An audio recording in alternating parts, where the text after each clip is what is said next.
Police in my whip must be thought I had bricks. Say I wouldn't make it, but it's happening quick.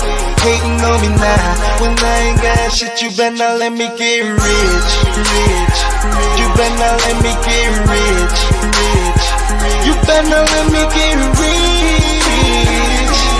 Hating on me now, when I ain't got shit, you better not let me get rich. Then go ahead and make a wish. Put that on my life, they better not let me get rich. Stayed in the game, boy, I never rode the bench. All the people I'ma shit on, I done made me a list. Especially the DJs who don't wanna play my shit. And deep inside they heart, man, they know that it's a hit. Soon as you do it, then they all on your dick. When I was down bad, I couldn't get 50 cents. Got the city buzzing hard like camouflage did. Police on my hood, bro, like we was moving bricks. Whole damn task force know we off the hinge. And from the day I started this, I knew I was gon' win. I see why you mad, you ain't swaggin' like this. Police in my whip must be thought I had bricks. Say I wouldn't make it, but it's happening quick. Hating on me now, when I ain't got shit, you better not let me get rich, rich. You better not let me get rich, rich.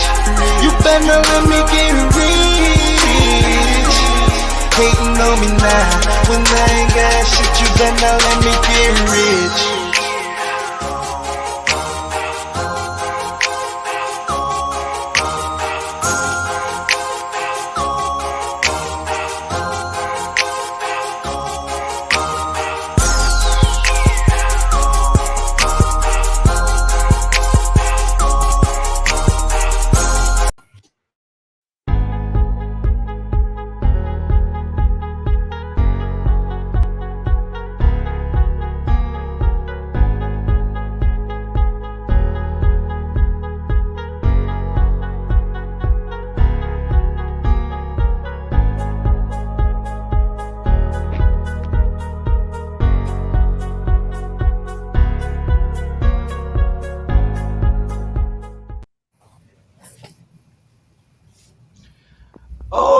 Okay. Good evening, America. Good evening. Good evening. Hi, How y'all doing everybody. tonight? Hi. We got a full cast tonight. Yeah. We got the school bus drivers and their representatives here tonight for our second show. We had y'all before back in about a month or so ago on the Watchdog. We're glad to have y'all back tonight so we can get some updates. I want to say good evening to my co-host, the lovely, no, Charlie, you're not lovely. The lovely Sandra McKeithen and almost handsome Charlie Brown. Good evening. My other co-host, they'll be in after a while, I guess. We have two more. I am so excited to have you guys on here tonight, and I want you to let us know what's going on. And Joey's going to introduce, I guess, each one of you and tell who you are. I know some of your faces, but I don't know you. And we're going to try to get to the bottom of a lot of this stuff tonight and see if we can bring some true change or something for you, okay? Thank you. That's what you're looking for. Yeah, that's Charlie Brown. He's the mayor. He's the unofficial mayor of the county. You can call me what you want, to just don't call me late for supper. And I ain't miss many of them. Okay, we got our other co-host down there, Sandra McKeithen. She's in Houston, Texas, working at NASA. Hey, Sandra. Hey, guys. All right. Hi. There's some tough questions now. This ain't like when y'all was on the Watchdogs. It was just me. These people here ask tough questions. Mr. Kendrick Banks. Yes, sir. You union rep for the school bus drivers here in Savannah, Chatham County, correct? Yes, sir. I'm among a few of them. Okay, go ahead and introduce yourself, and then you can introduce your guest, or your co-hosts, or you can let them do it themselves real quick, and then we can get into it. Okay, for introductions, I'm going to pass that over to the Teamsters Local 728 business agent, which is the beautiful lady sitting in the middle of the screen, Ms. B. Take it away. All right. Thank you. And I'm going to start just by saying thank you, first of all, for giving us this opportunity again to come before you on all things relevant.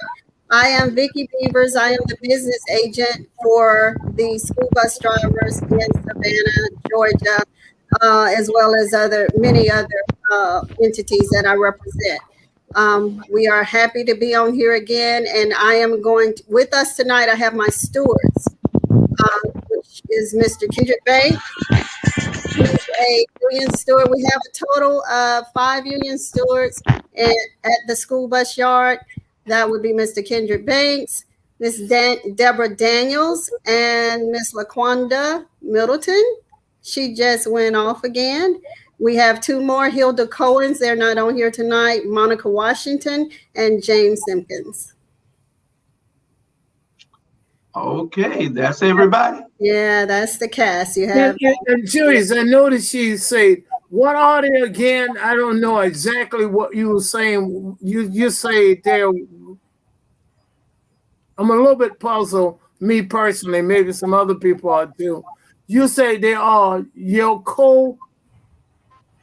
No, the way it's set up with the union, Teamsters Union, Local 728.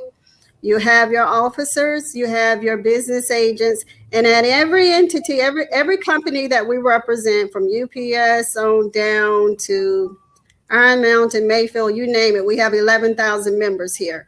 Out of Local 728, where President Matt Higdon is the president of our local. So the setup for every company, we have stewards at every location, which is an extension of the business agents, because we can't be everywhere. So at every company that we represent, we have stewards. UPS has tons of them. SCAD, I have a steward down in Savannah at SCAD. I have a steward up here at SCAD. Every company that I represent, as well as any other agent at our local, we have about maybe 15 of them, have stewards, which, like I say, is an extension of us. I can't be in Savannah all the time, but they're right there on the grounds. So they can handle things when I can't be there. And if they can't handle it, here I come.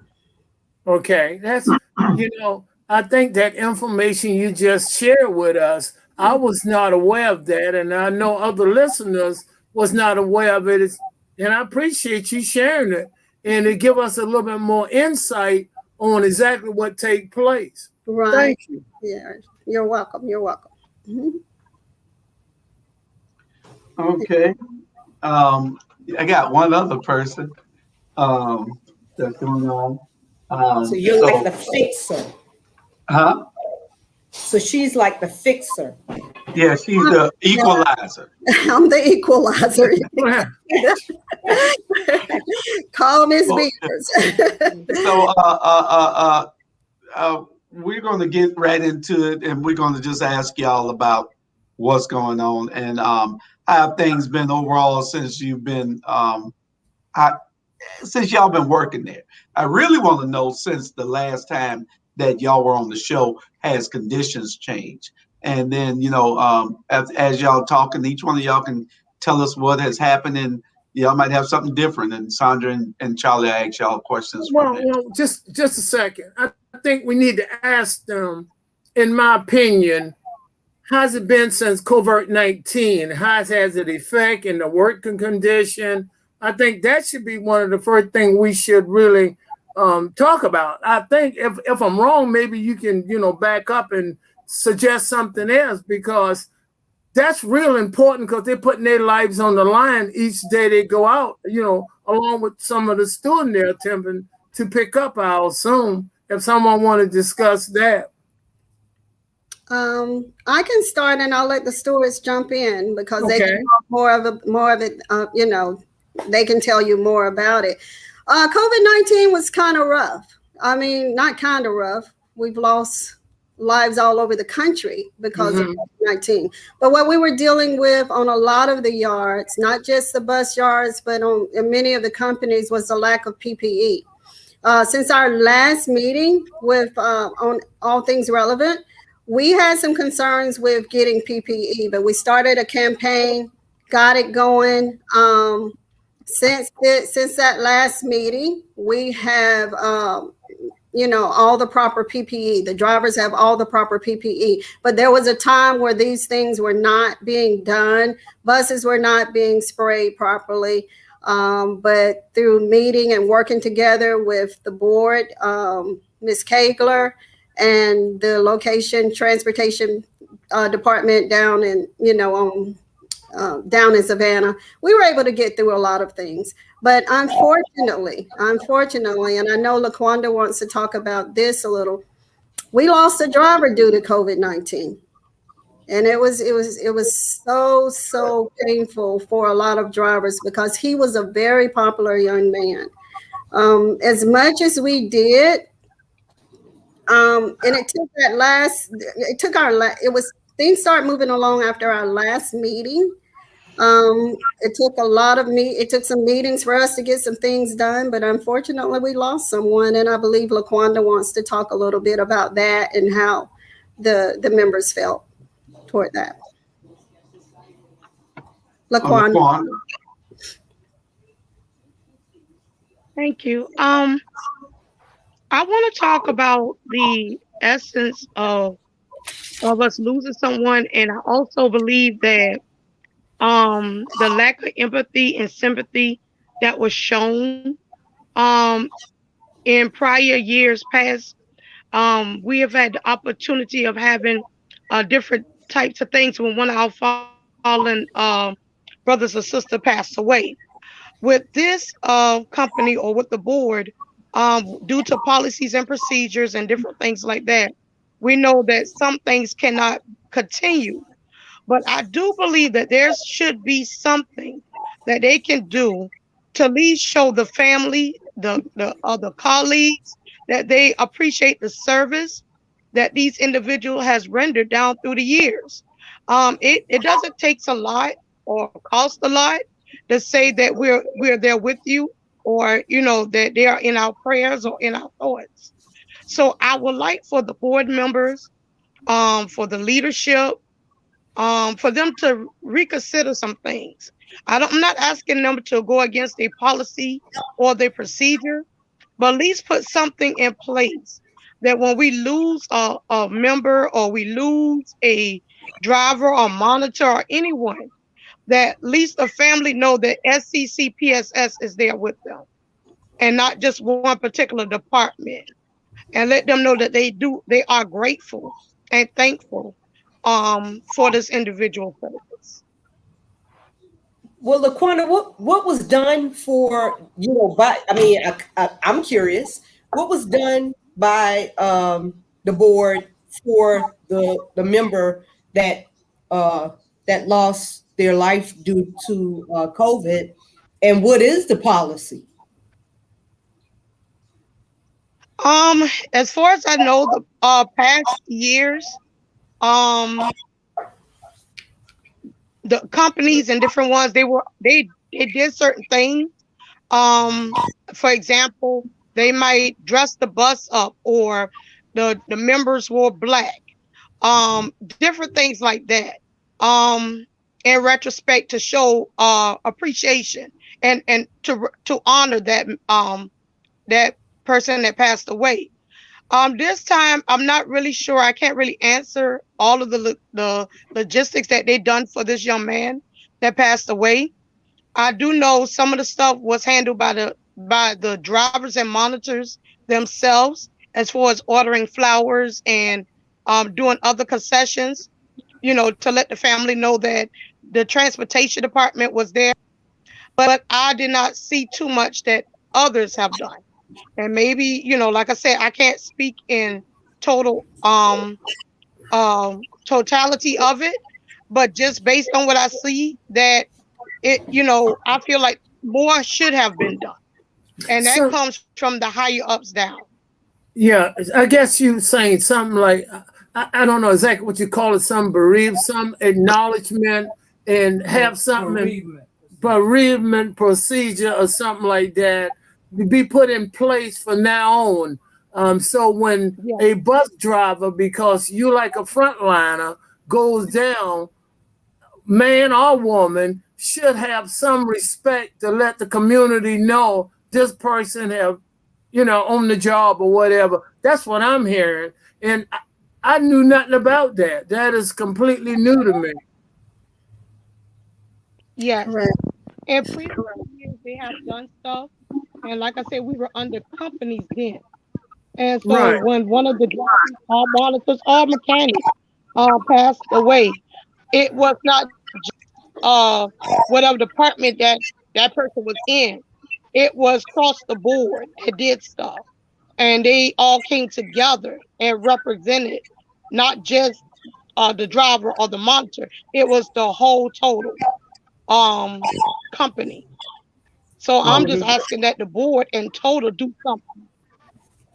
And Well, I I feel like that's always been the disconnect with the Chatham County Public Schools, because they they seem to treat, and I hate to say this, they treat the teachers different from the administrators, different from if you're, God forbid, you're just a lowly, person that works in the dining room, or a bus driver, so I totally agree, that every life matters.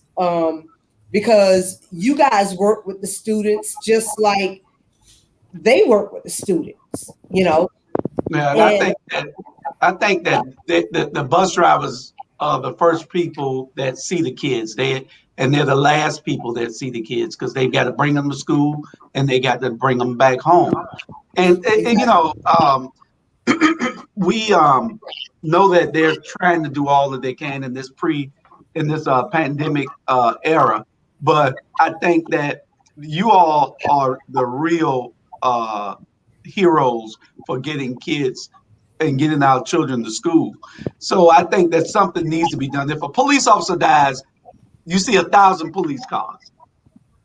If a fire dies, you see the fire trucks and fire cars and everything.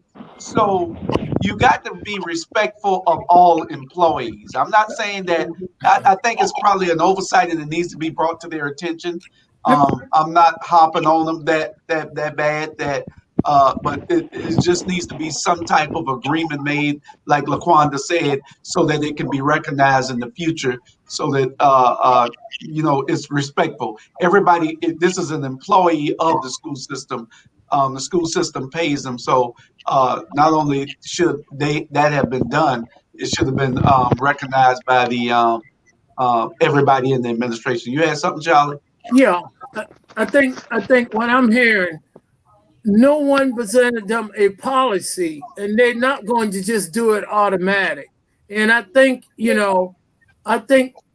the union or someone needs to sit down and come up with a set of policies or something they want, a bereavement package or something like that, so it can be in place and therefore can be modified as the years go by. But that person will get acknowledgement, like you're saying, a lot of police cars, a lot of firemen. You will see support from the bus drivers and from the Chatham County, school board. They need to have this information. You have to come up with something. Because what I like to say, when people fail, when community fail, it's two reasons: lack of information, lack of knowledge. If they don't know, out of sight, out of mind. yeah, That's That's what correct. and I'm hearing. you know, I'm being perfectly and I'm gonna honest. tell y'all, I'm with you guys. y'all work up under Vanessa Kegler, and she's not the most compassionate. I've known Vanessa since I was 18 years old. I knew her, Mike, all of her husband, all of them. And she's not I mean, Not if a you piece bring of it to her shit. attention, if you bring it to her attention and then prod her, then you might be able to get something out of her. But she's not the most compassionate person. Yeah. Well, but again, they got to present it to them, then we'll determine whether that should go. And if the community have enough crowd, Vanessa or someone have to address it because we help make policy, believe it or not, by getting out, voicing your opinion. Again, at the same time, you got to come up with a plan or something to put and give to them. You can't assume anything. And again, I understand you know Vanessa Cagler, you well and good, but put something in her hand and test her. And then if she want to be that way, then something need to be done. If it's falling on deaf ears. And that's the way I feel about it. And that's how hogs eat cabbage. Mm-hmm. Yeah. Yeah. So, Okay, that's how hogs eat cabbage, y'all.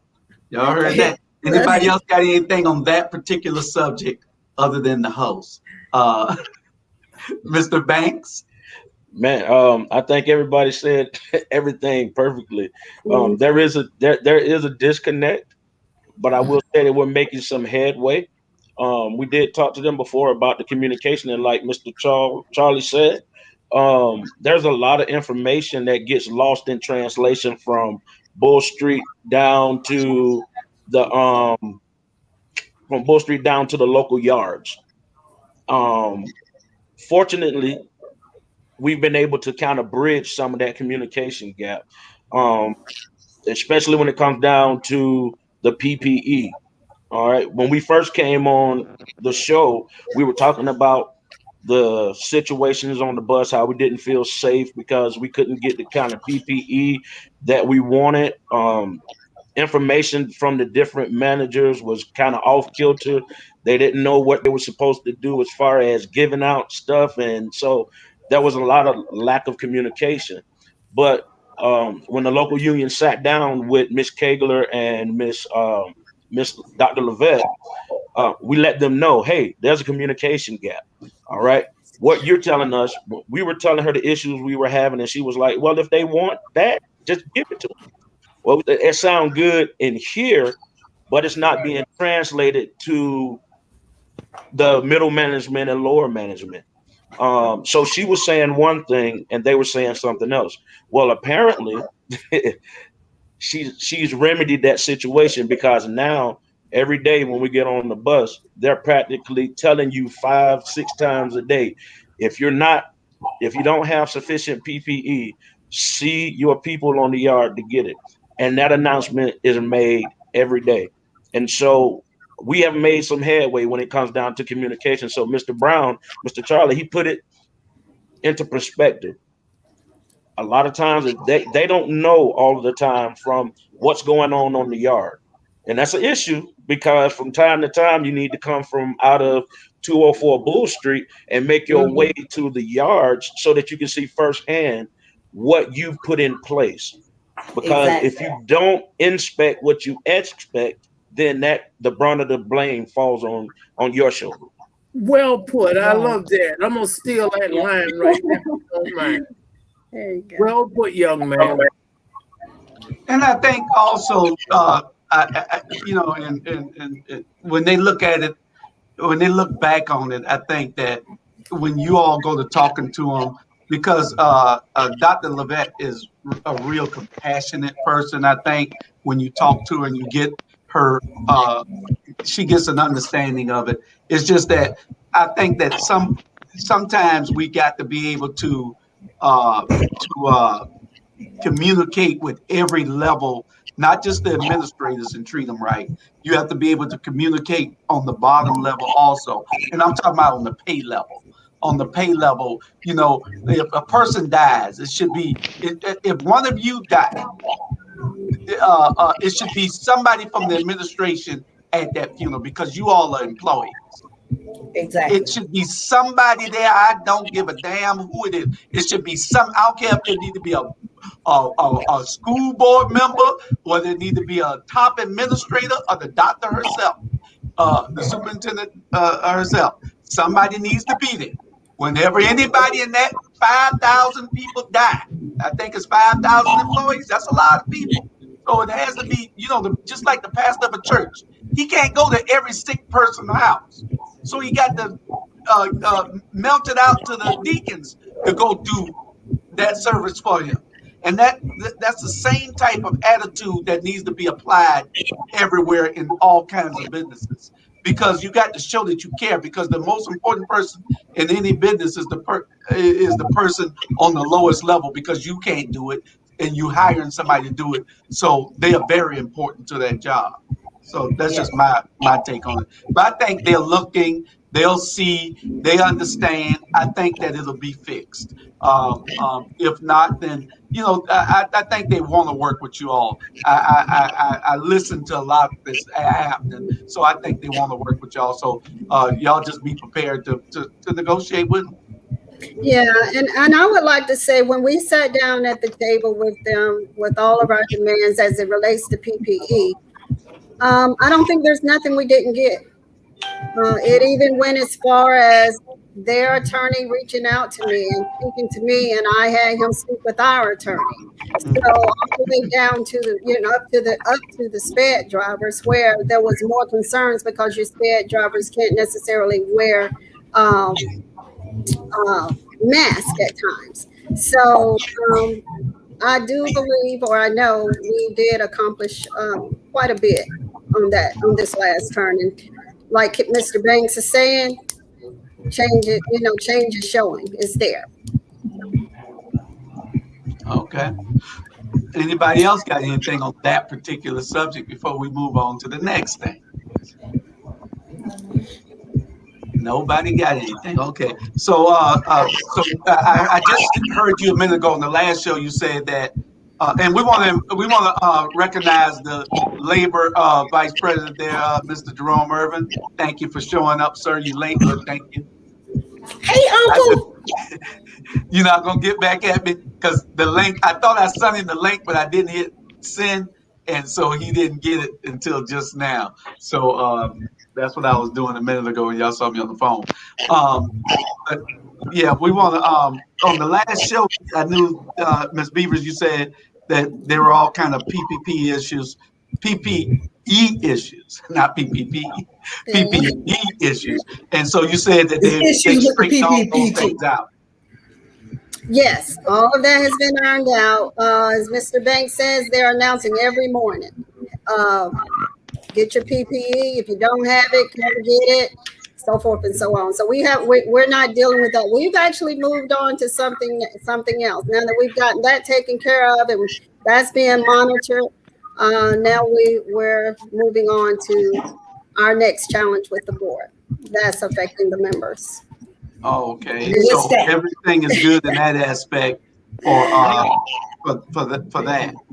So that takes care of my third question I had because things have gotten better and nobody's experiencing any because like brother Banks said that sometimes up here Vanessa Keglin and Dr. Levette would say to do something and down here it don't get done. So, that's an administrative problem that they need to straighten out because they're telling the people to get it done and somebody's taking a shortcut. So, that can all be worked out with an email. I mean, you don't want to rat on nobody and be a snitch, but hey, it's your life that you're talking about, so. Yes, absolutely. Okay. So what are some of the other issues that the drivers and monitors are facing on the job that y'all want to address tonight? Is there any other issues that before you get to that main issue that y'all have, is there any other minor issues? No, just this big one coming that we've already began to deal with. So I don't believe there's anything in between. So I have a question. Sure. What is Have it? you guys started getting your COVID shots or have they put y'all up on the list or what's going on over there? Yeah, if you go up under the Georgia Vaccines website, you will see where the bus drivers can get their vaccine shot. So now I don't know how many people have actually done it. I know at first you had your older ones, over 65 and older, but now they've opened it up to all school bus drivers. Oh, okay. Well, that's good.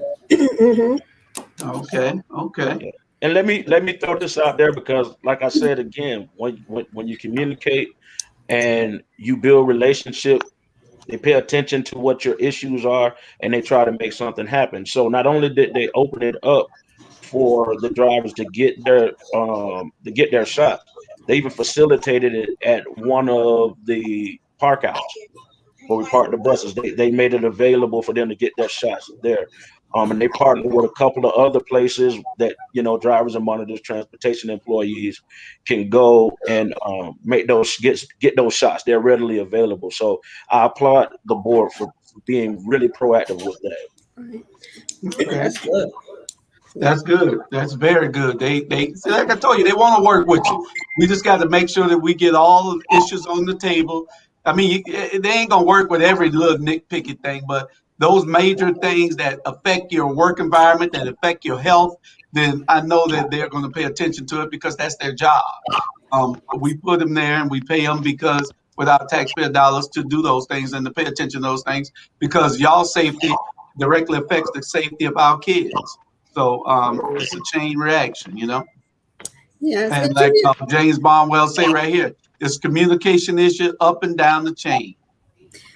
Julius, Mr. Hall, I would like to say this before we move completely on, because I would like to acknowledge the two women I know for sure that I believe Kim that got the balloon, that did the balloon release. They did a really just an awesome thing that day, Thursday. They had the balloon release. They had buttons and T-shirts. It was just very, very nice. And they had the family come out. And what we seen that day was just the solidarity of the drivers coming together to support and be there for each other during the loss of this, for the loss of Marquise Johnson. And I believe that those drivers was LaQuanda, it was Kimberly, and who else? Who was the second one? There were two drivers. Miss Jackie was very much involved. Okay. Oh, Miss Daniels got a voice. I ain't knew Miss Daniels could even talk. Okay, Miss Daniels. I do. Yeah. I do. So I did want to just acknowledge all the bus drivers for that. That it was just really awesome to see how they came together in a short time. Okay, we're gonna get to that, Monica Washington. We want our to be correct. But That's we're gonna do important. that in 1 minute. Because that's our last subject of the night. We're gonna talk about well, I don't know about this last, but we're gonna talk about that after a while. You got a bunch of people on here. Kenneth Ellis saying, "Cause I'm always watching real information." Okay. Just wanted to get those comments out to see if anybody was asking any questions for you all with that type of concern. Demetrius Blake, he was on the show last time with you all. He said they want to work with what they feel is easy. It's the easy fixes for me. Well, yeah, and we just got to work with them and until y'all get everything resolved. You got to do that.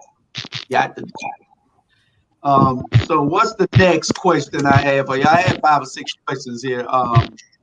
So can I say something before you jump into the question for the Yes, payroll? ma'am. All right. And I'm assuming we're moving on to the payroll since they're pushing us that way. Is that correct? We can jump into the payroll now. You can jump into anything we want. We got, Okay.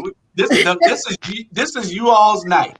When Sergeant and Charlie hear something and they want to ask a question related to what we're talking about, then fine. Because but this is you all's night. Y'all talk about whatever you want to talk about.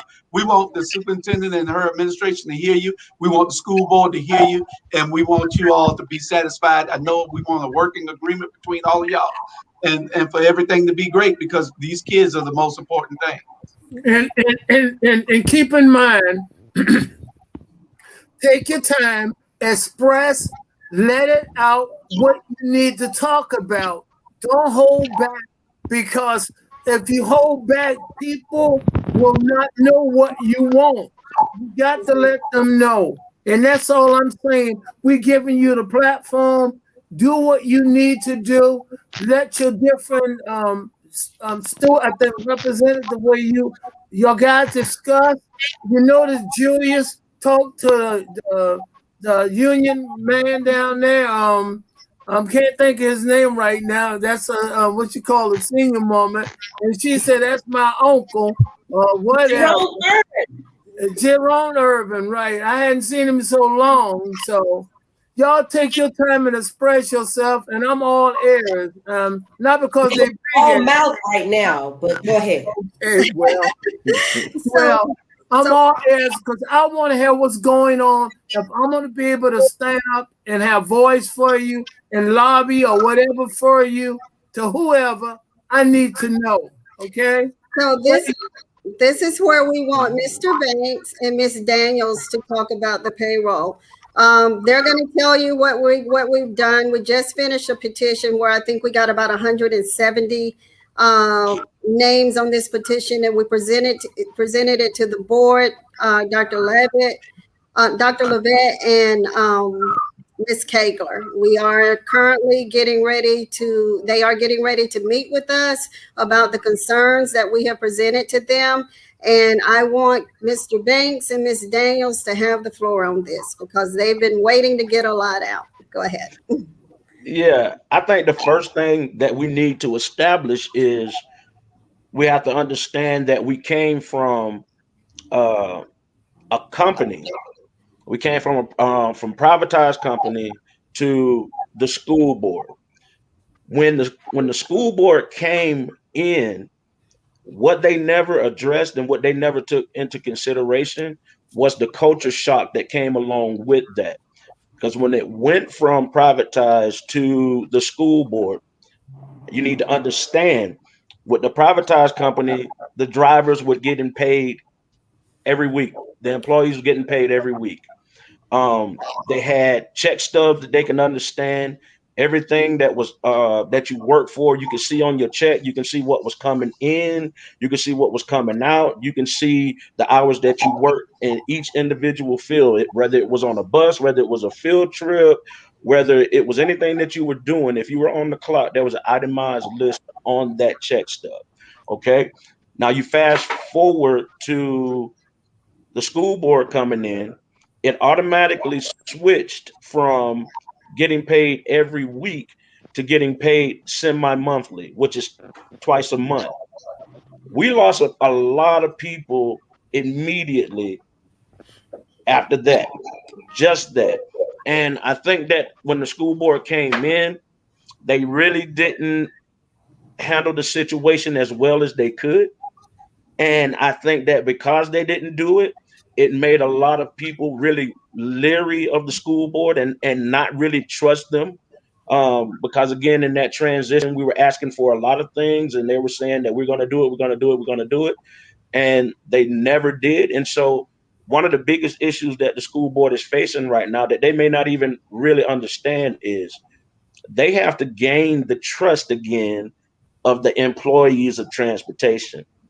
Number one, because you took and you didn't really consider the culture shock, right?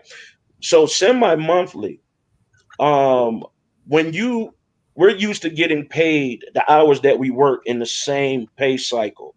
Everything that we work for that week, time, overtime, is all on that one pay cycle. With semi-monthly, you have to wait, I think it is 2 weeks for your overtime. So your time gets split up between two different pay cycles. And so some days you can get a check that has 11 days. You can have a check that's getting paid for 12 days. You never know because the end of pay period is always different. And so it makes it hard for drivers to understand what they're even going to be bringing home. Drivers, monitors, anybody in transport, it make it hard for them to understand what they're going home and bringing home. And when you are used to counting your coins and knowing around about what you're going to be able to bring home, you can budget. But when you can't count your money and you never know what you're going to get, or you expect to get something and it ends up being something totally different, now you're in a state of panic, especially in these times that we're in right now. And so because of that, we lost a lot of senior drivers. And that's a major issue because when you lose your senior drivers, that means that you're losing experience. You want your best product on those buses. And when I say product, I'm not trying to sound cold, but that's exactly what we are to them is product because we are probably the bloodline to the whole educational system. Because if we can't bring them to the building, how are they going to get there? That's And correct. so That's it good. it's That's not good. even just about a money thing. It's about a money thing, but it's also more about the respect. It's just a pattern of okay, you guys work for us, and that's it. Do what we say, and everything will be fine.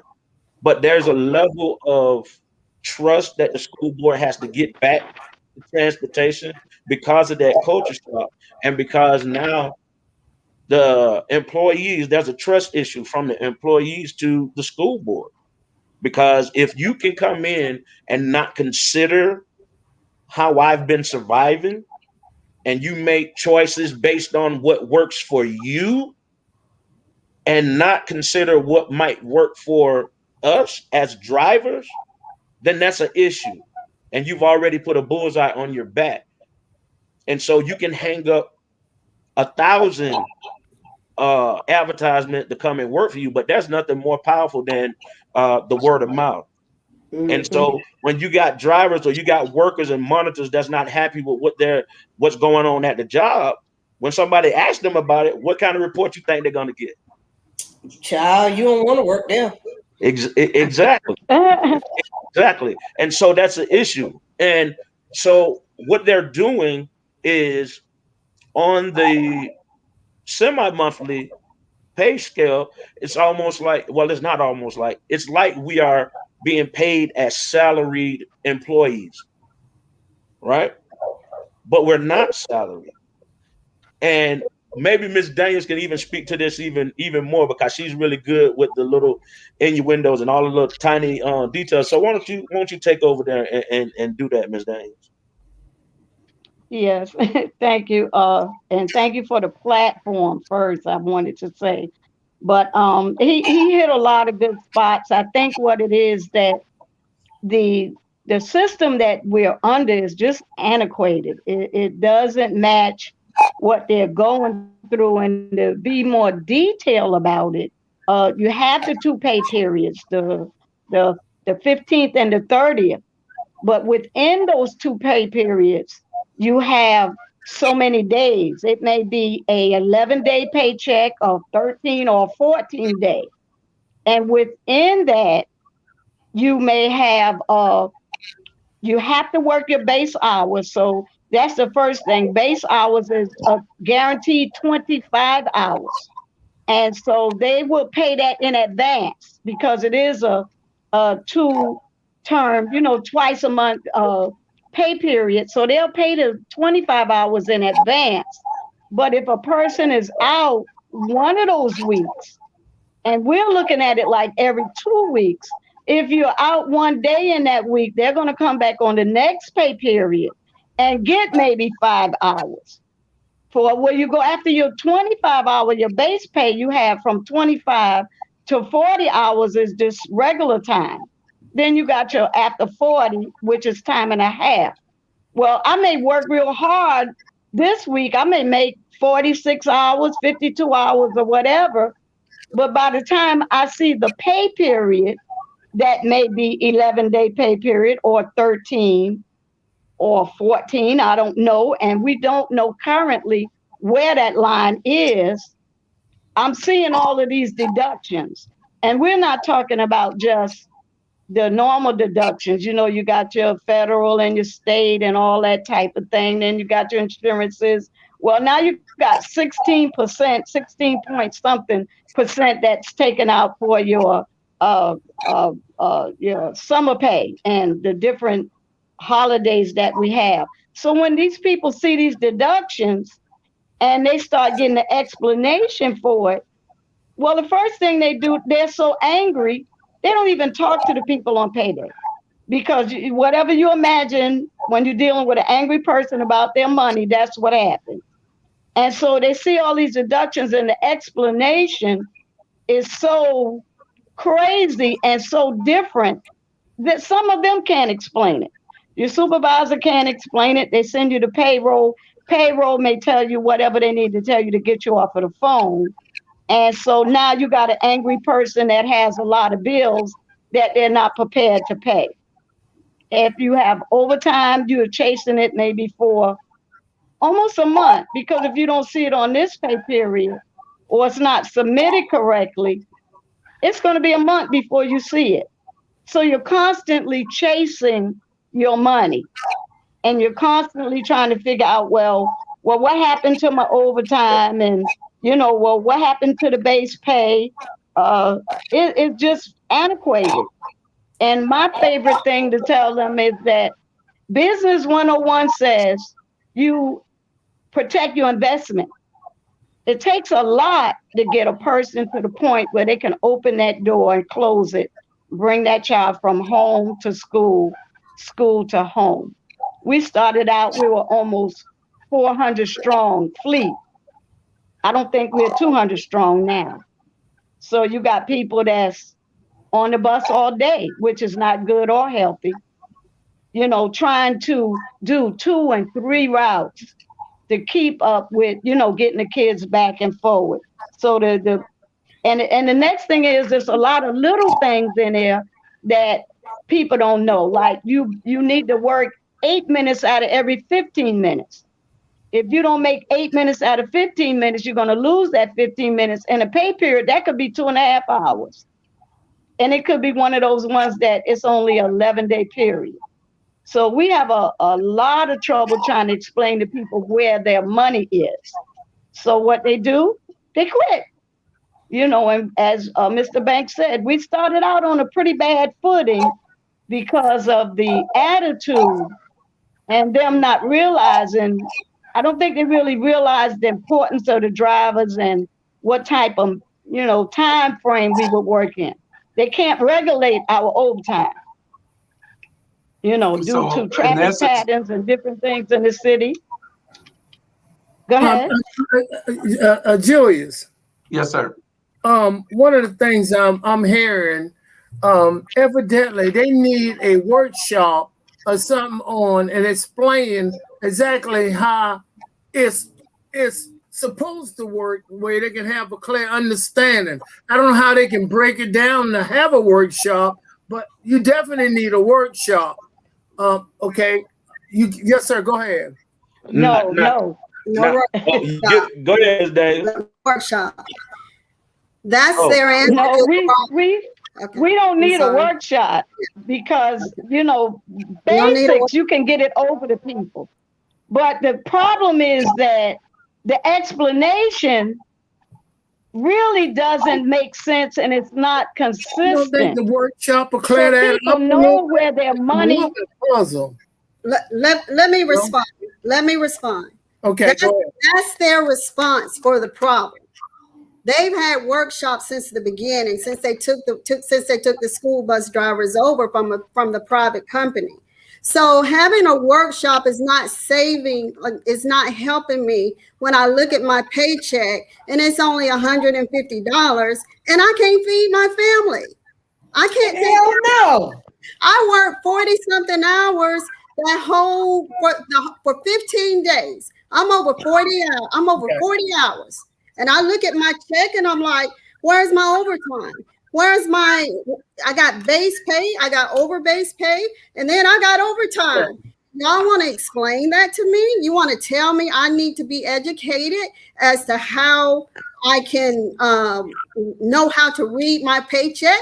No, I need to see earnest days work for earnest day and an earnest day's pay. That's it. So they need to have. They're going to have to change that pay system. So the old system, when it was privatized, that particular system worked real well, worked good. Yeah, but you have to understand they were not working. They were not getting paid through the board. They were getting. I know. I'm saying that particular system worked. What I'm saying, there isn't another system someone else is using similarity to the private that you can maybe use that system and look at that system and say we can convince the board of education to look at maybe going to that particular system. We That's are what I'm looking. saying. We are looking at them to go. We want to sit down with them and present. And I think Mr. Banks had studied the formula really good to go bi-weekly. If they go bi-weekly, by the time not even changing the closing date, the time that where they have to close out payroll, they would still be able to get the hours in and let the drivers be paid the hours that they work, not letting it be split like 3-4 different times. Let me tell you how complicated it is. The drivers was having so many problems. I got together the stewards and we went down to the United States Department of Labor Wage and Hour Division. She reviewed the paychecks. She said it wasn't illegal. They were not doing anything wrong. It's just very confusing. And so their answer is to sit down and give another class and another class and another class, but it's not going to fix the problem. Right. It's not going to put more money in their pockets, which is what they need. They have a good hourly salary, as Mr. Banks was saying the other day. When you first look at it, you're like, oh, they make 18, 19, 20, 21, 22 an hour. But once you get that paycheck, you be like, wow, what happened? Okay. Why is this? I have a question. The school bus system. Hey, everybody. Tell who you are right quick. I'm Air. Hi. Thank you for coming on. I came on a little late. I have a question. Why is this so hard? There are 1,000 payroll companies and PEO companies in the country that could come in and run it all in like a week. I want to know, is this a contract that was awarded? Is this some type of backdoor deal awarding somebody's cousin and that's the reason they can't get it right because they're doing favors and they've awarded some friend's payroll company to do it? Because I'm assuming ADP is not on you all's paycheck because ADP could get it right. Experian could get it right. This is payroll. This is something that the United States as a whole, top down, top to bottom, have figured out decades ago. I mean, a bookkeeper with a 10-key touch could do payroll probably quicker than this. Is this sort of an inside job? I've never understood why the school bus system has been run so incompetently. It's like Keystone Cops and the clown control car. I mean, what the heck is going on? Like Liberty County and all the adjacent county school districts, they've got this thing mastered, with like less kids and less money. They figured this out. What's the problem? What do you guys think the problem is? I think the problem is that with all the other departments, they limit them to a certain amount of hours. In other words, they don't make overtime. And what throws everything off is that you cannot do that with the bus drivers. So when you have this 3-layered payment approach, base pay, over base pay, and time and a half, that overtime thing is what throws it off. Because if it was just limited at 40 hours, everything would be cut and dry.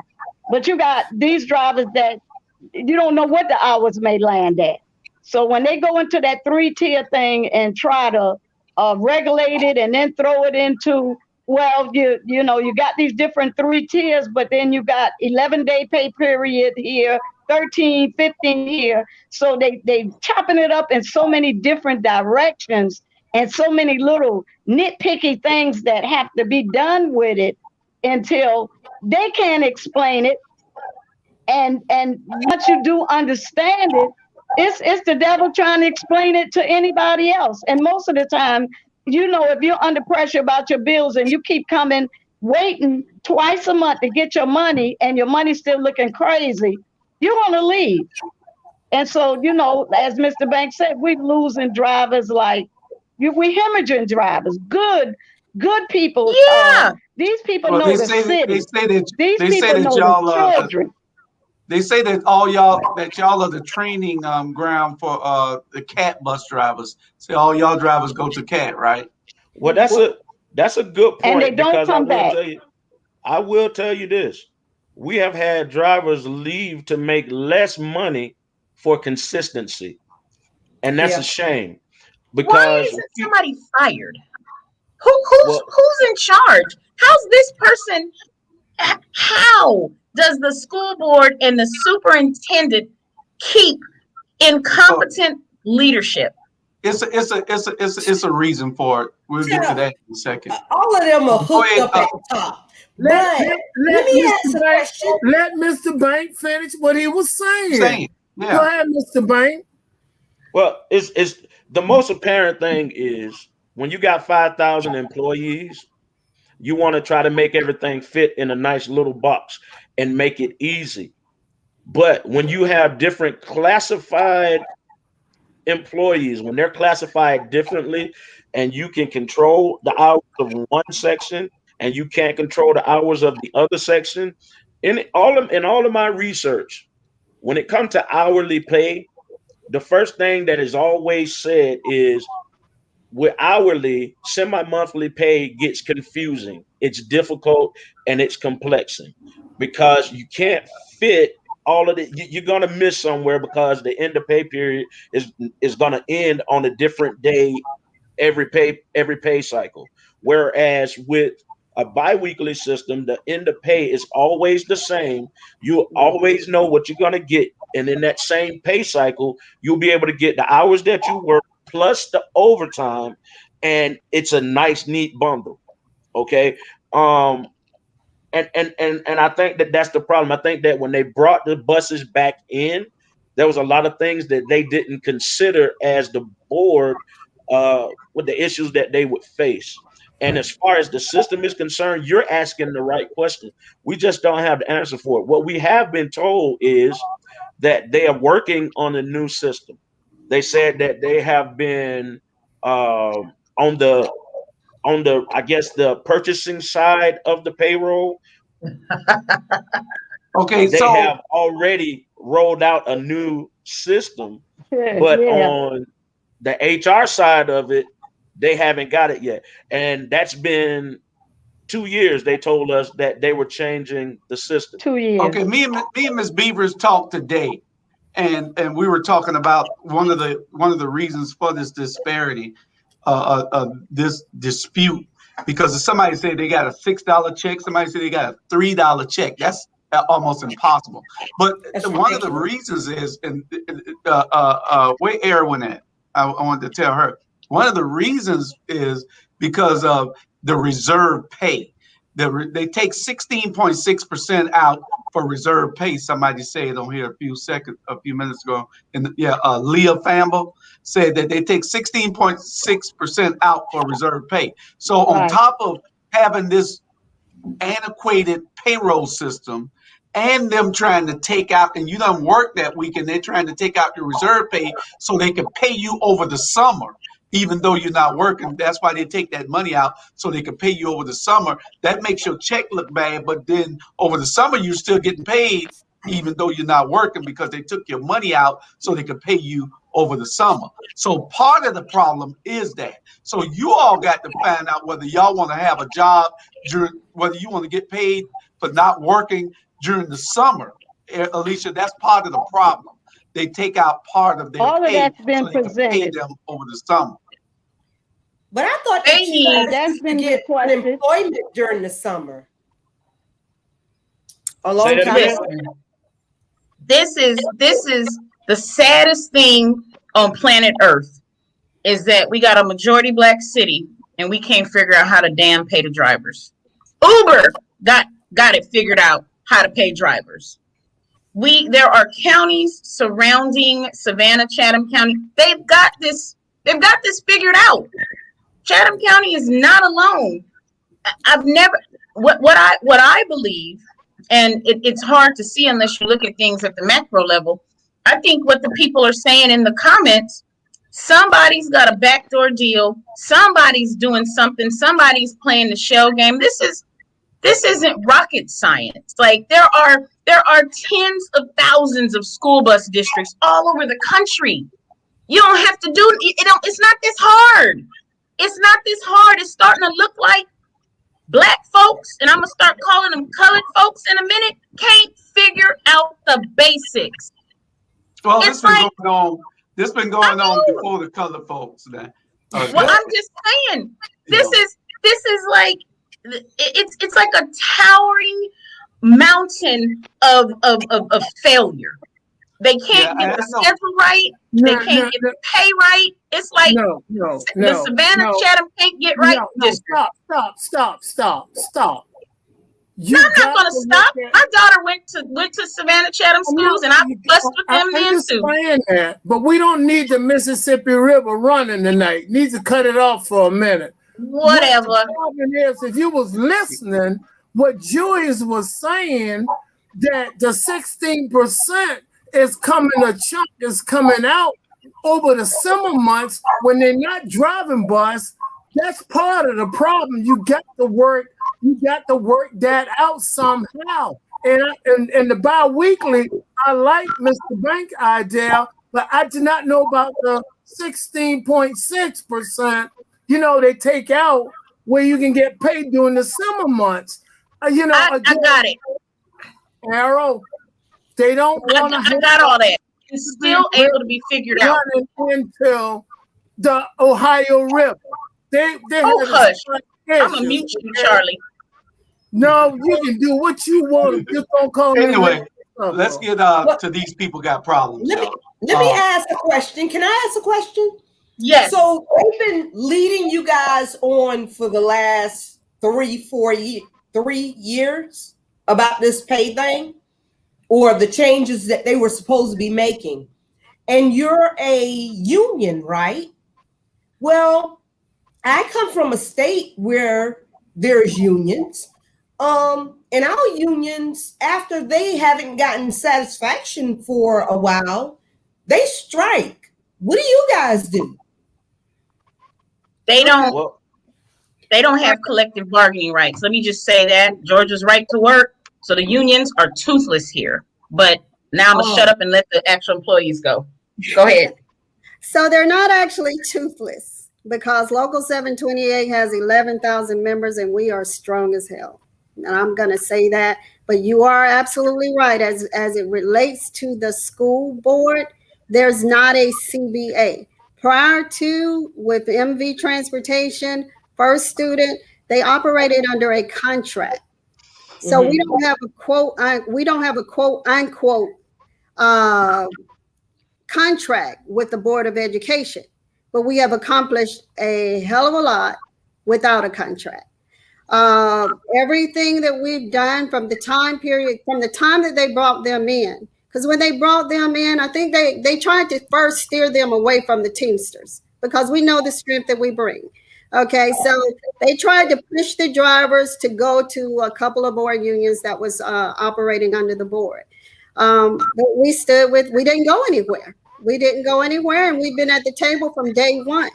So from day one, we was approaching once we seen how big of a problem it was, and it didn't take long for that to happen, we were actually sitting at the table with the board. I think our first meeting was with Ramon Ray as it relates to the payroll and some of the problems that we were experiencing what the drivers was experiencing when they were coming in. So ever since then, everybody acknowledges that their payroll system is old and outdated. We put that in the flyer that we put out in the petition. It's just time for a change. They told us back in 2016 they were working on the change. Now, the question now is, what is it? We don't know that yet. We are preparing to sit down with Ms. Kagler just as we work through the PPE problems. We hope we can sit down and come up with something that will be conducive to helping the drivers and the monitors here on the yard in Chatham County. So nobody's really getting cheated out any money, is it? I mean, there's a lot of comments saying that they're robbing us. are you getting, are you really getting cheated out of money? Okay, if you work 40, after about a month, do you see the money catch up to you? After speaking with the United States, and I think LaQuanda was there, Mr. Banks may have been there, maybe about 3 other drivers was there. After speaking with the United, Rhonda Berry, and we've reached out to her several times even after. She reviewed them. She kept them for a week. She came back to us a week later, and she says, no, they're not doing anything illegal. They're not stealing. It's just a setup. It's Hey, the way Hazel. you got it set up. If Hazel you need to file a police report because Hazel said we getting cheated. Yeah. if you work, Somebody said they never gotten a check for 15 days. yeah, if you work for 40 hours, maybe they're investing it somewhere during that period. I don't know. But if you work 40 hours, anybody, anywhere, when you get your check, you want your check to reflect the no hours. question. Yeah. The major issue is this. If you are a company head and for the past 3 years,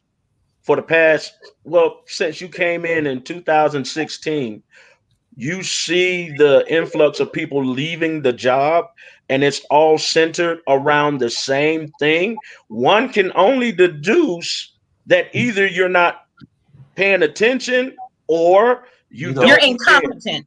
Yeah. You're incompetent. And You're so it's just incompetent. And this is where the frustration of the drivers are coming from. Like, nobody wants to bash, nobody wants to be the bad guy here, but the reality is this.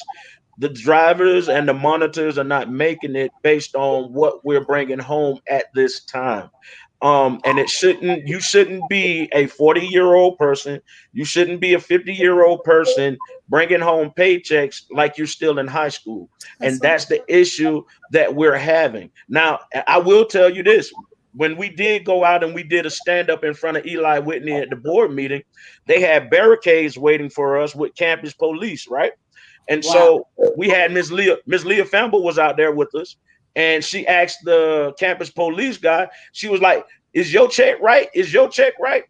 And the campus police turned around and looked at us and said, I'm going to say this. It's time for a change. That came from the campus police. And so it's not just with the school bus drivers, it's with all the classified workers, because if you're paying somebody on salary, pay them on salary. But if somebody working for you is hourly, pay them the hours that they work, period. And that's it. And they should we've been have saying a this choice since 2016, one can only say that they don't care. And this is one of the things that I'm talking about, where they got to win the respect back. And I'm going to say this, and it's not bashing because it's just what it is. When the board first came over, we were in an uproar about how everything was going. And their words to us verbatim was, take it or leave it. Wow. That was their words verbatim. Take it or leave it. Now, it wasn't Dr. Levette, because she wasn't in it at the time, but it was the school board superintendent. Take it or leave it.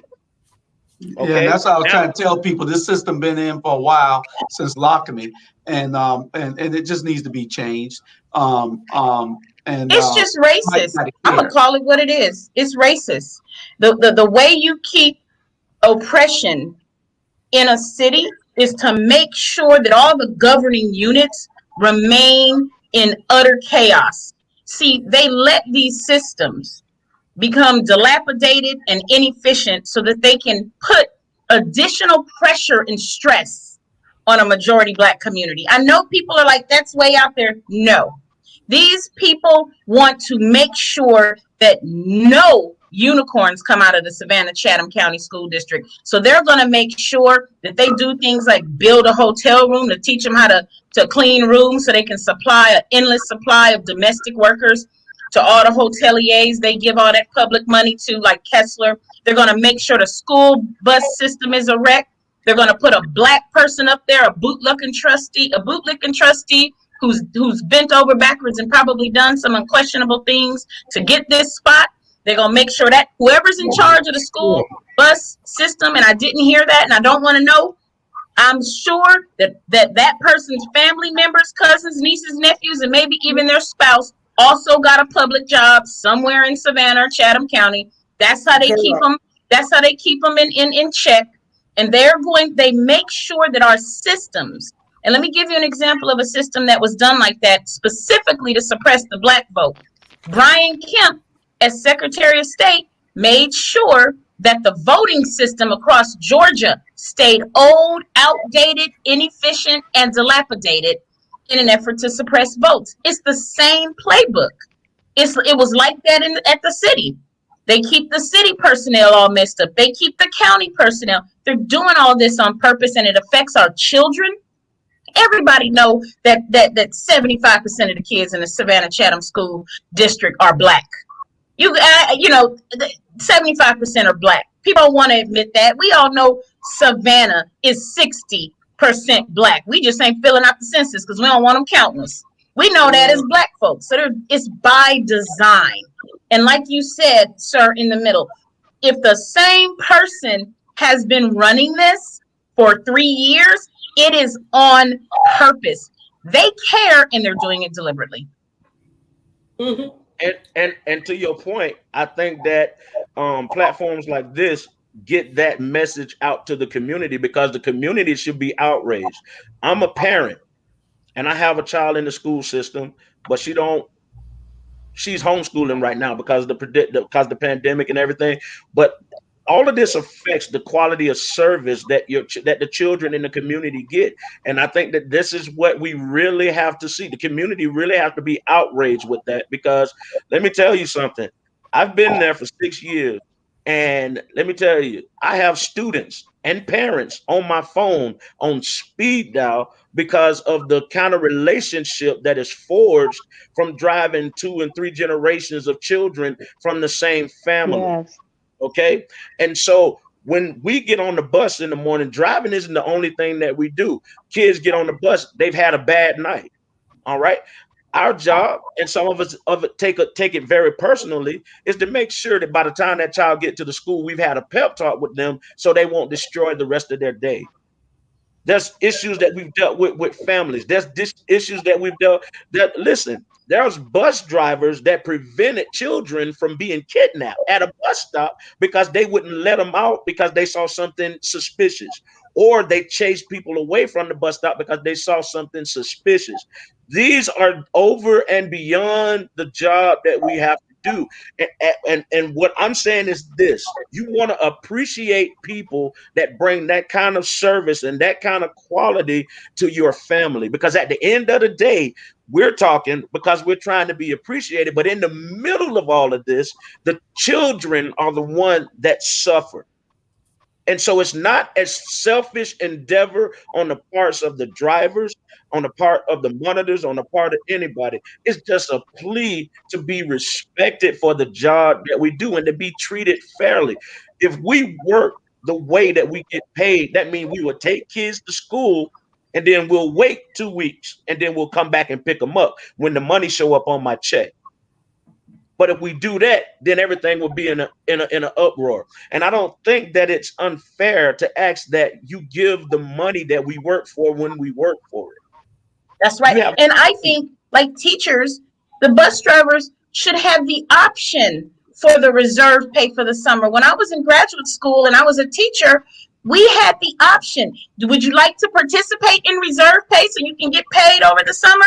And I could check the box yes or no. Some teachers did it where they withheld 10 to 15%. Other teachers didn't.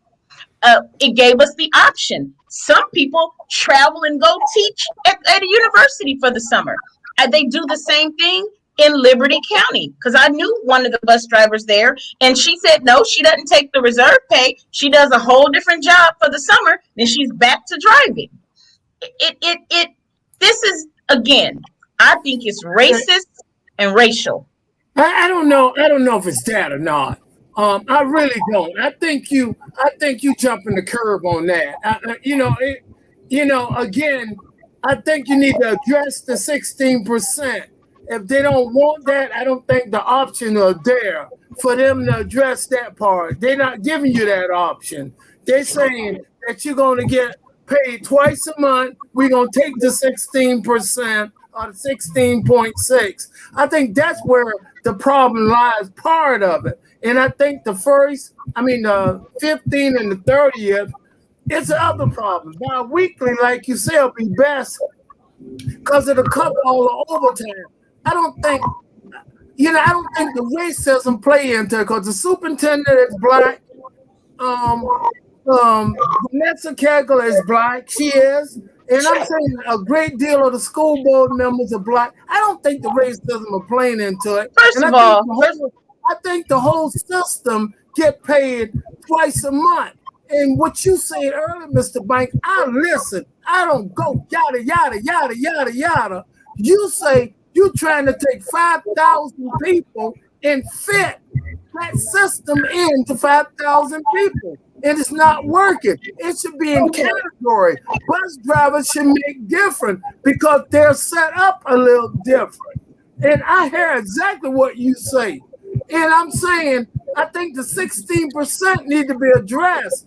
If you don't want it, like she did say that, right, then you shouldn't have to, you can opt out of it. Then you don't have the audience is sending you out, Charlie. Yeah.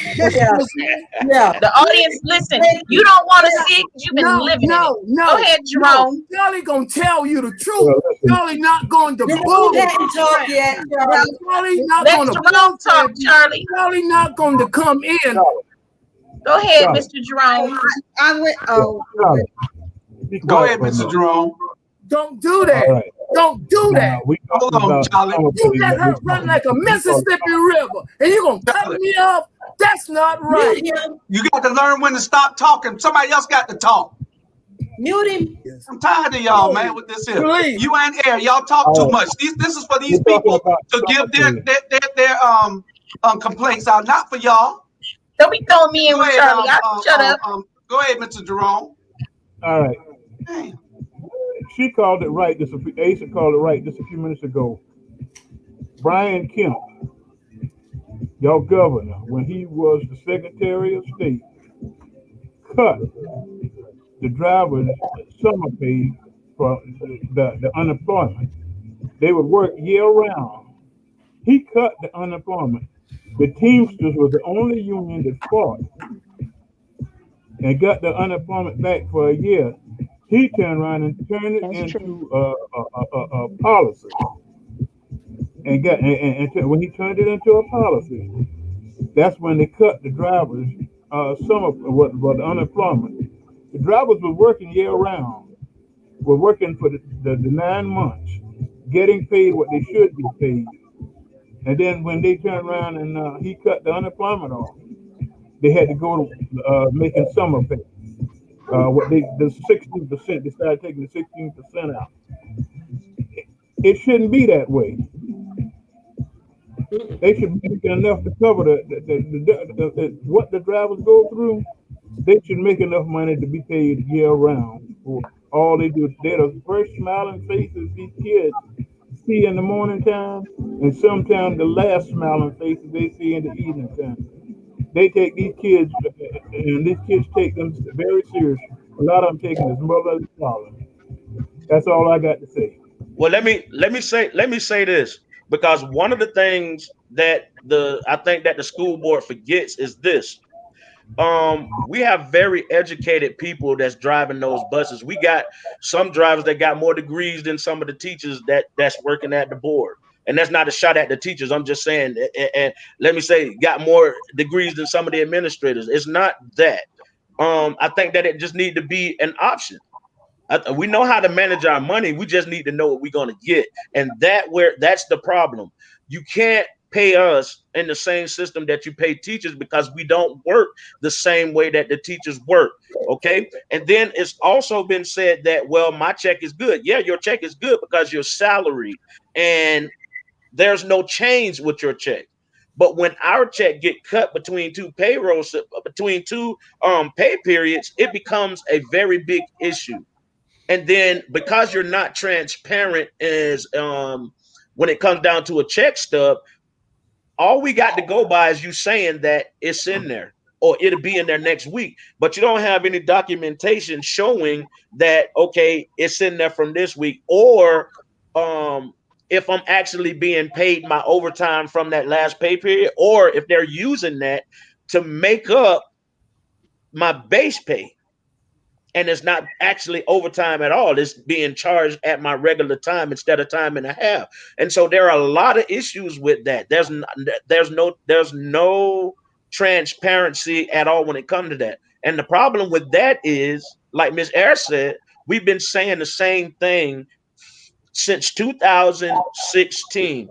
And I hope that it's not that they just still in the state of mind where they're saying take it or leave it. Especially, let me tell you this. I'm gonna tell you the value of your drivers. Okay. When the pandemic hit, we were out there. We didn't have an option to stay home and all of that stuff. We had to be out there. You work, you get paid what you work. All right. So when there was nobody in the school, they was trying to bring people back, the kids back into school. You didn't have a lot of response from the teachers. So you know what they did? They took some drivers off the buses and put them in the schools to sit with kids so that teachers can come back and teach. They sat with the kids of the staff. And so I said that is because the value of the bus driver and the monitors and the transportation system, the value is limitless. And what we're trying to do now is establish a relationship so where we can partner. We don't want to be enemies with the board. What we want to do is we want to form a partnership. But in order to have a partnership, you got to have two parties willing to listen, talk, and act. And so far, we've got movement on the PPE. And now hopefully we'll get movement with this payroll issue, and it won't be a problem for the next 3 years. And that's what we're hoping. You know, people are frustrated. People are angry, as you can see from the comments that's coming across the screen.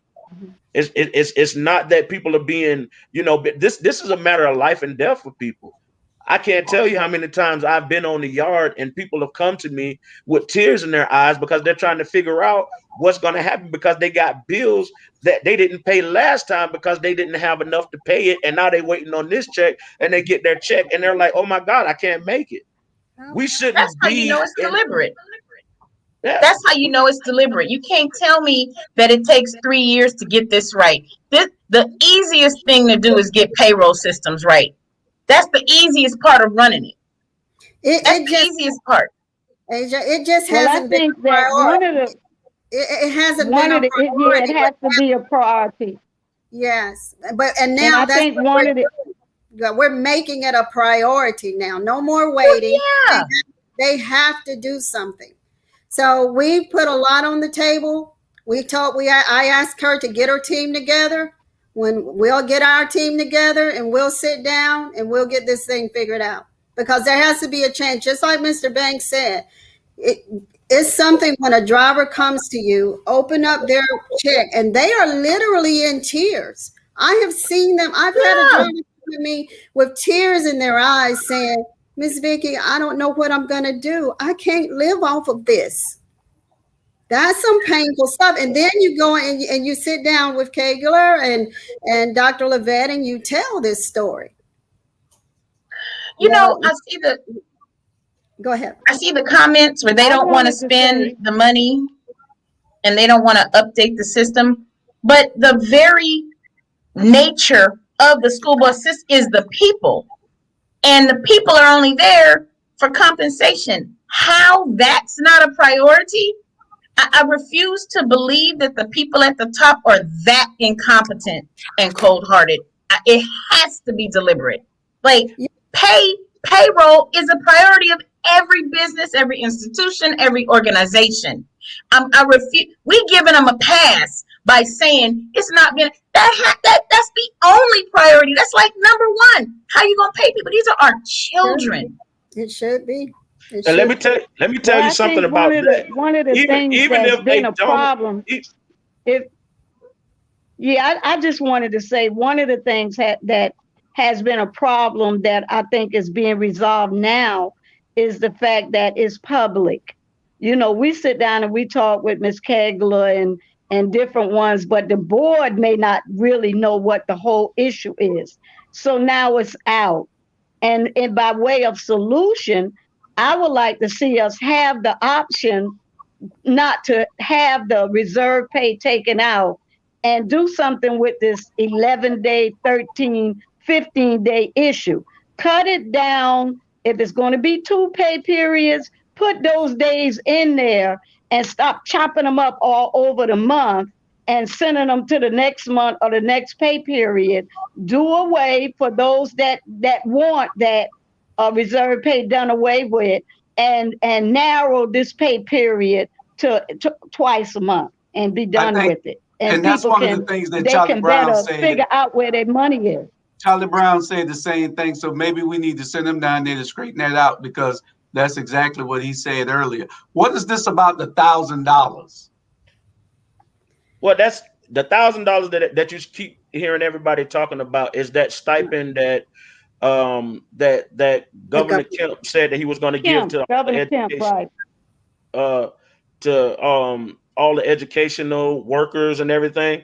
I did call to the governor's office and all of that. they did. And what she told me was that they had started rolling that money out, but she didn't know which counties had them and what county don't have them yet. And so from what I understand, they have started releasing it, but we don't have an exact date of when Chatham County will issue that check, and we don't have any information on whether or not that check will be taxed.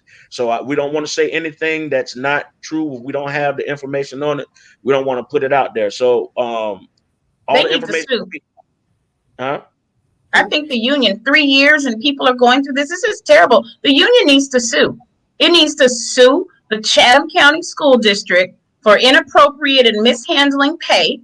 It's caused undue stress, life altering stress. It's put the children at risk.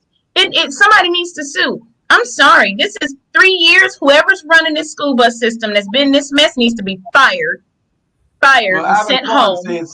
Alvin Cohen said something good. He said one of these days, and it won't be long, when personnel at 208 Bull have to go to the bus yard and drive school buses. Yeah, Talk about walking a mile in other person's shoes.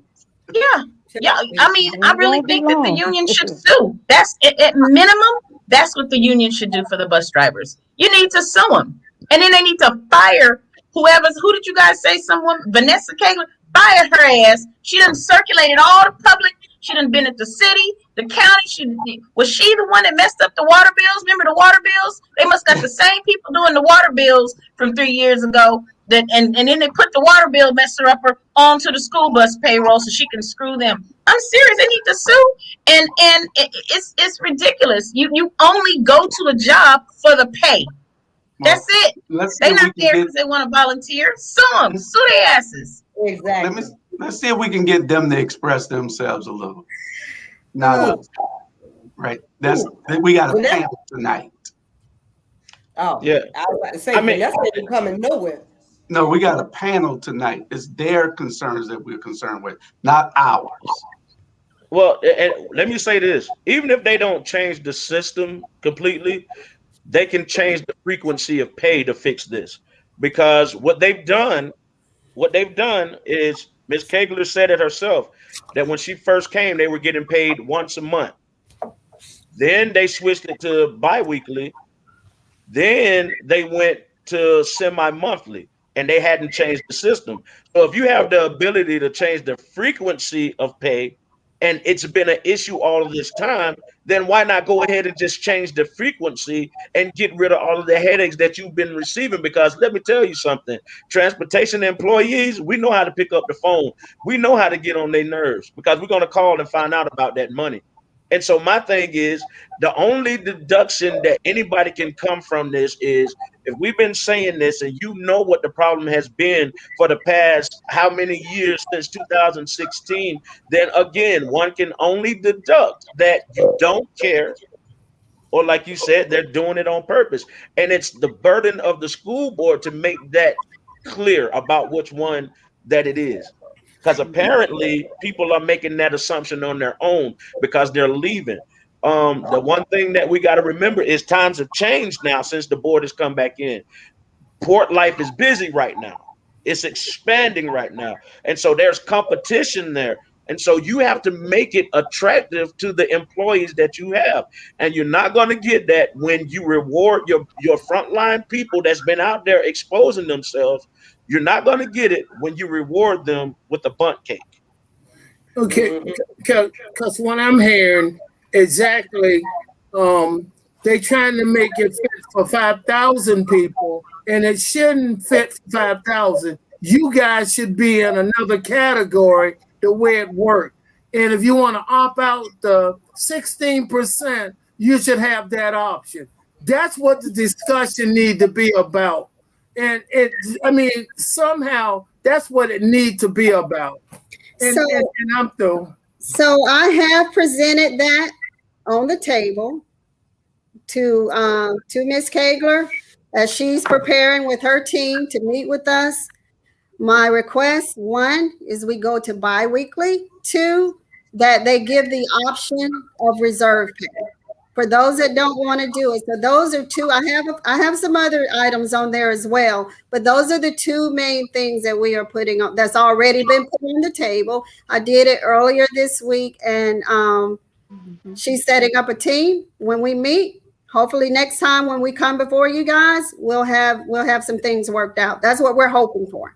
That's what we're working toward. That sounds good to me. Praying for you. Well, is there anything else? I would also like to talk about, along with the you just saw Miss Famble put up a message about her aunt working for the board for 30 years, and her retirement is $3,000 a year. What? Let me repeat that again, just in case you didn't hear me. Wait. What you 30 years, $3,000 a year. 30 years. What did she work? The board. I mean, where? Yeah. That you have to Leah type what she worked at. But we talked about the retirement. Also. And we're not on the same retirement as the teachers. It's a different retirement, and it's not good at all. She worked in the cafeteria. You gotta do 1, 2, 3. We need to get this pay situations situated, and we need to try to get y'all in a different category, every other week. And number 3, then you talk about retirement. You have to eat one apple at a time and to try to make this work. Again, communication is so important. Well, they don't have a lot of damn time. Right, and listen, and the reason the reason that everybody is all over the place too, let me say this, is because there's a bunch of frustration, and we haven't really had a platform to really speak. The only story that was being told was from the board perspective. Now we have a platform that we can get the information out to the community, and this is what's really important. And so you got a lot going on because people are trying to make decisions, and this is the thing. So we got people calling us about retirement. We got people calling us about pay. We got people calling us about all kinds of things, because you're right. The young lady said it, that there isn't a lot of time, because some people are considering on whether to make this a career or to make the poor choice, or not poor choice, but and when I say poor, I'm saying most of the people that's still there as drivers and monitors absolutely love their job, and they're trying to stick it out because they love their job. but that will only take you so far because you got to still take care of your family and pay your bills and all of that. And I would hate to lose another employee that loves their job because they're not being respected. Because when you lose somebody that love their job, you use quality employees, and that should be the main thing. That's where we are together as as transportation and 208 Bull Street, the board. We're looking for the same thing. You want an excellent program, you got to have excellent workers. If you want excellent workers, you got to have an excellent work environment. If you have an excellent work environment, then you'll have excellent productivity. But on the other side of that, if you have everything the opposite, then you're going to have poor performance. You're going to have a major exodus of employees. You're going to have a hard time maintaining and filling positions. And that's where we are right now. Let me ask you something. With in respect to retirement, did the other company have a retirement plan for you all before the school board took over? And then I don't know whether there's a requirement if you're not a full-time 40-hour worker to pay retirement. Is there? I'm just trying to figure it out. As far as retirement with the other companies, go ahead, Ms. Daniels. I think if I remember correctly, when MV was there, they offered that 401k. You had to have so much time in, if I believe that's the way it went, before you could actually be a part of the retirement program. But they only were there for that 1 year. And so a lot of things that they did offer, we didn't really have the opportunity to take advantage of because they were in and out so fast. And I have to say, working with First Student and then MV and then the board, first, MV was one of the best companies that came to Savannah. They did so much. And our personal opinion, the board would never have any success, just simply the way they treated that company when they came. Because that company came and made transportation better. And it was kicked to the curb. And so now what the board does as far as retirement is concerned, they do take out of our money. I had an issue with it because I had already retired. And to come there and what they take out, I don't know what in the world it's for, because I think it's every pay period, they take $10. Well, what are you going to do with that? It's a joke.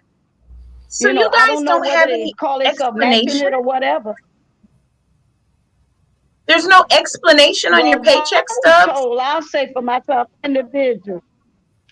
It just says retirement. But then when you leave, being that you're not going to be there for all of those years, they say that they'll just give you whatever you put in it. They'll give it back to you. So they don't have any matching? It's on there as retirement. So they just, this is a game to them. This is a joke. Well, hopefully they're paying attention so they can correct some of these things.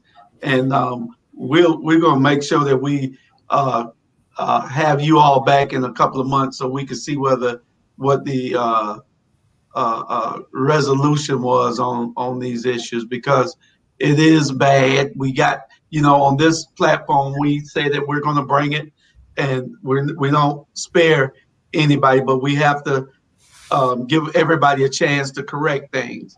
We gave, we go off on this platform. We do. That's what this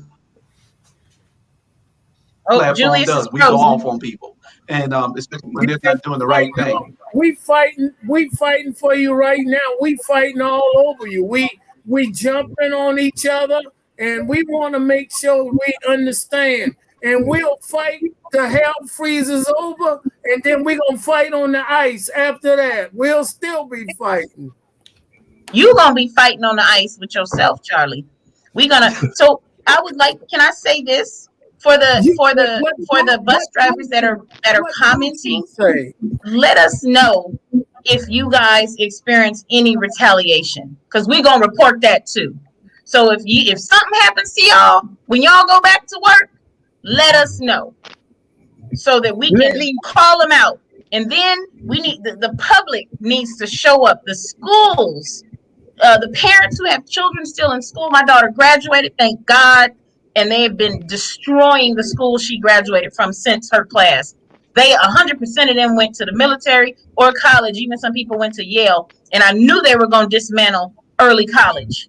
But And let us know if you guys experience retaliation, please. I got one thing that I need to tell all elected officials and all people that come in as city managers or people managers. It's not your money.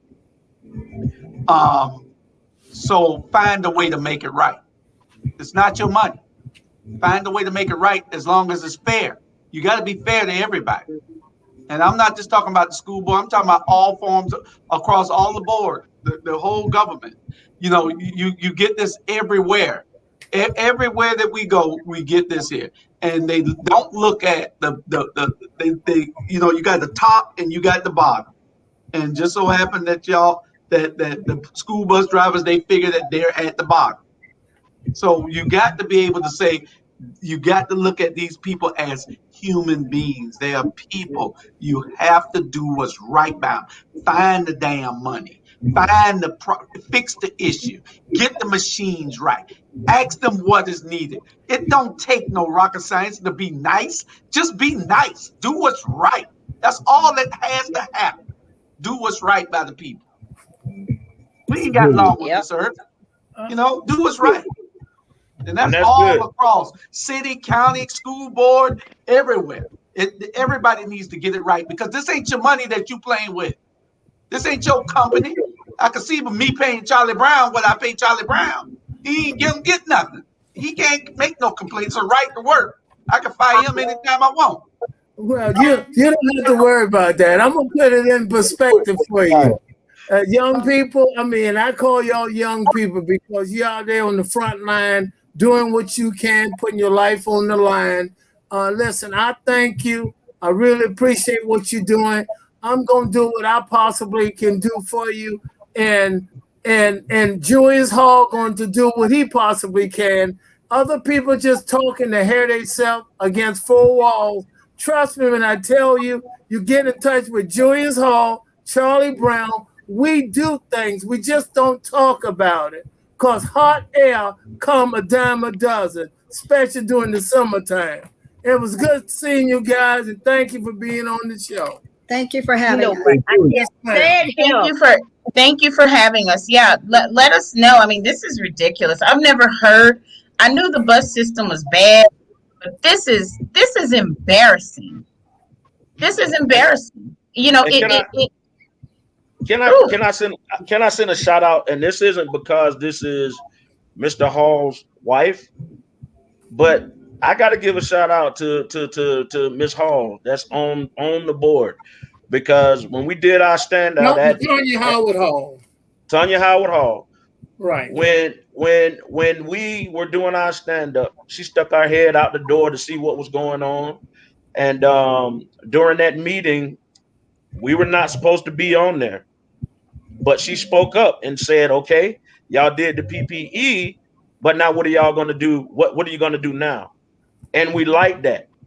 We need more people. We need more people to pay attention that's on the board, because they are elected to provide a service to the community, and the best service that they can possibly produce.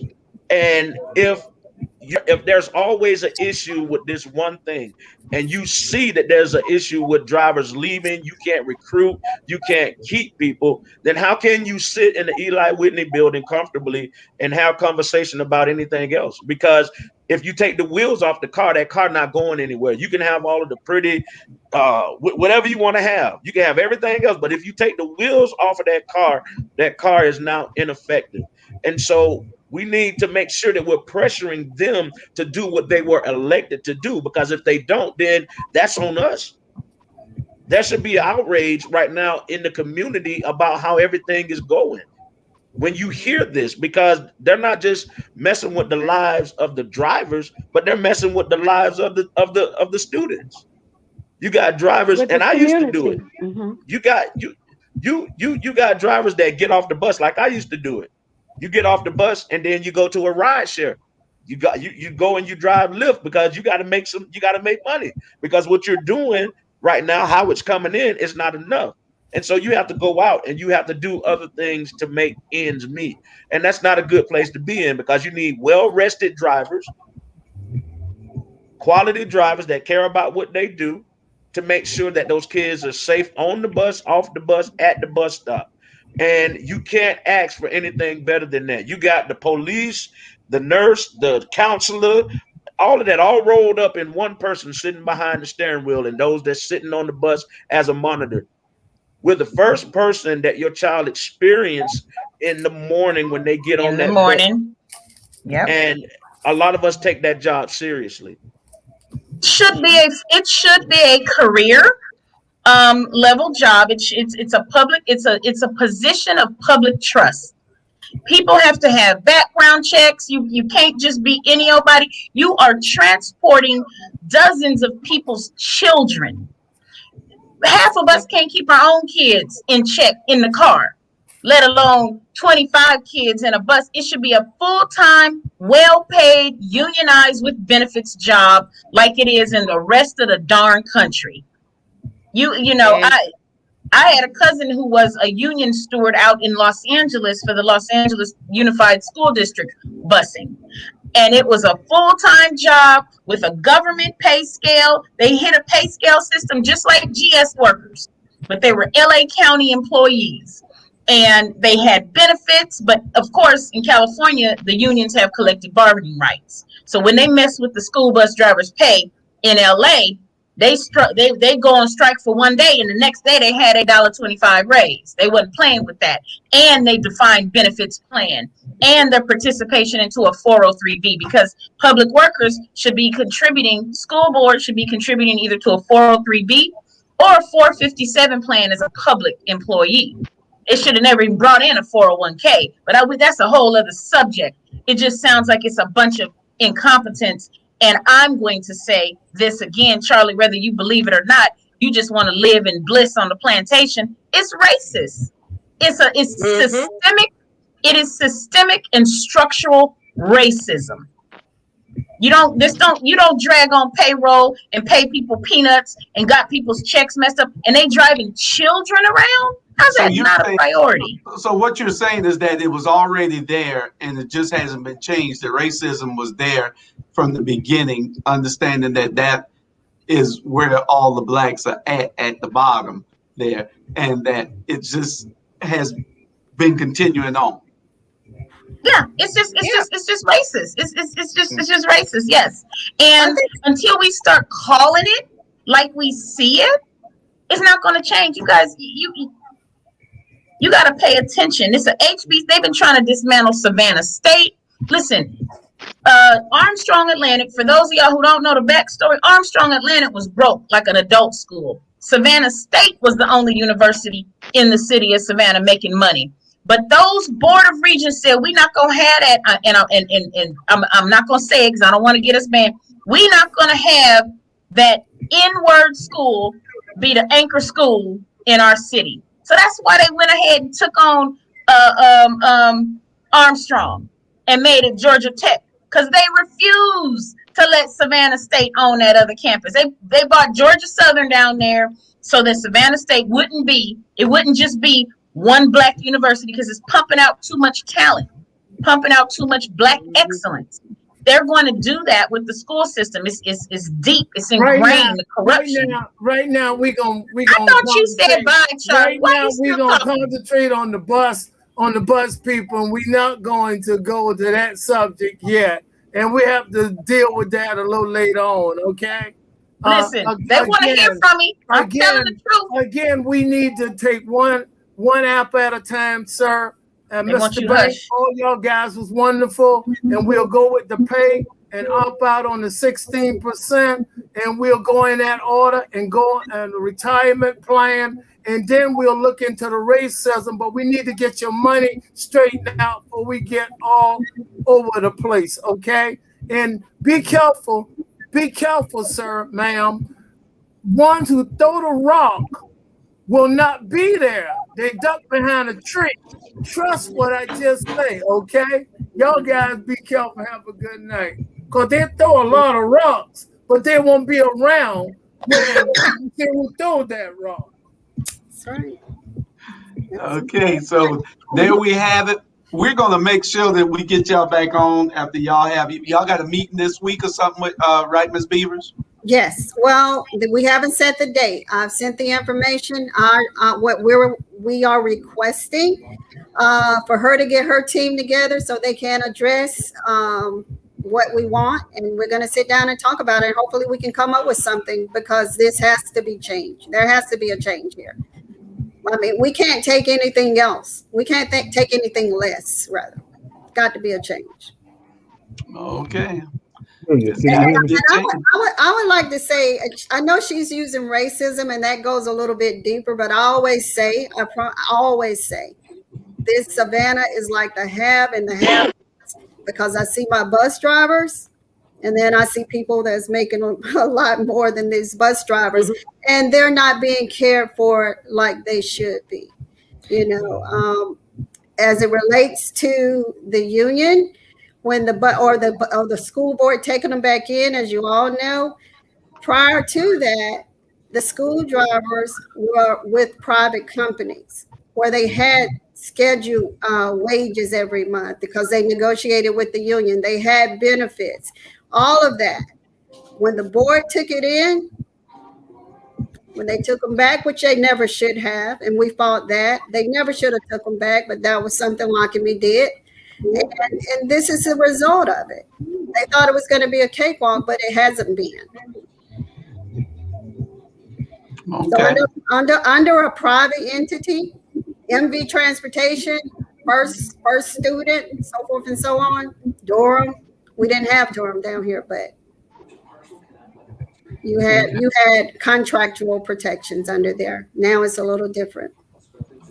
All right. Well, I'm gonna ask after you all see what they say. We had some school board members on, not school board, but school system employees on the other day. Well, it was a board member on too. My wife was on the show. What is school for? A couple of weeks ago, but we're going to see whether we can get them back on and ask them those questions. And if you all don't get it resolved, then it might, we're going to see before we really jump on people on this platform. We always try to be sure we understand. We're there with you all. We with y'all 100% on the plight that you all are going through, because it ain't lies if everybody's being affected by it. But we want to make sure we give them a chance to address these issues with you all first, and then we'll see whether we can get them to address them with us, and then we'll come back and have you all back on the show. Yeah. Thank you guys for all of your candor. All right. Thank you. Thank you all for giving us an opportunity again to come on your show. And it's nice meeting you guys. Yeah, you too. One more thing before we go. Thank you.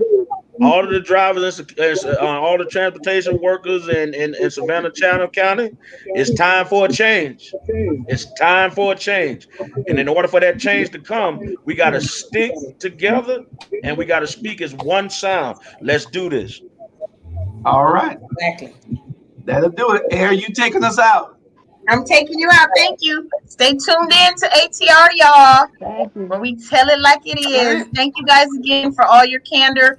And hey, whenever you guys want to come back on, just keep us informed. All right. Good night.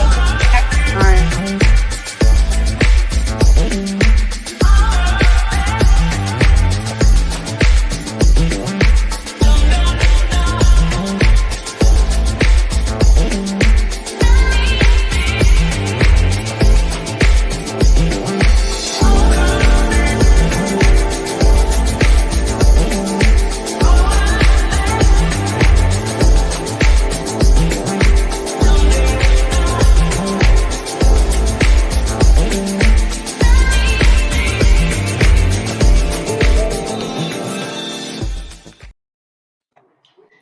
Will you stop? My Don't damn. be acting like you sleep, Charlie. You Come still on up live. here. Air, you still live. Oops.